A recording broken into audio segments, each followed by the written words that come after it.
Les pensées intrusives, c'est l'heure de la suite. Alors déjà, vous allez excuser ma dégaine et le fait que oui, j'ai un peu changé de tête la première vidéo de Daddy il y a plusieurs années. Et aussi, je suis un peu en deuil, donc passons. T'en as marre des pensées intrusives, qu'est-ce qu'il faut faire, quoi, quand, comment, où, je t'explique. Déjà, vous allez aller regarder mon autre vidéo sur l'index de computation parce que c'est gavé utile, hein, voilà.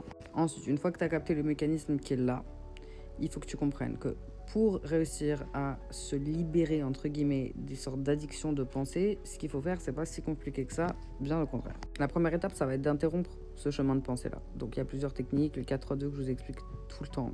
Et concrètement, on va faire une petite rupture de pattern ensemble. Celle-ci, vous me la gardez comme vidéo parce que j'explique pas souvent ce genre de bail et que franchement, vu mon état, je vous aime bien fort pour faire ce genre de vidéo. No comment sur les ongles.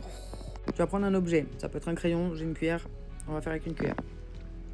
Pendant que tu es en train de penser, tout de suite, hop, tu vas littéralement suivre la cuillère, tu vas faire gauche, droite. Non, ce n'est pas de l'MDR, c'est différent. Et ensuite, tu vas juste faire en profondeur. Ok, donc si je louche un peu, c'est normal. Ça va faire une rupture de pattern. Ça va interrompre le pattern dans ton cerveau. L'invitation derrière, elle est de t'ancrer dans la réalité. Donc, ici, le 4-3 de vous sera très utile. 4 choses que tu peux voir, 3 choses que tu peux sentir, 3 choses que tu peux toucher. Pardon. 4 choses que tu peux voir, 3 choses que tu peux toucher, 2 choses que tu peux sentir. Ensuite, tu fais quelque chose de différent pendant 2 minutes. Il y a plein d'autres astuces comme ça. Mais si t'es pas abonné, bah tu vas les louper. Voilà, c'est tout. À plus dans le bus.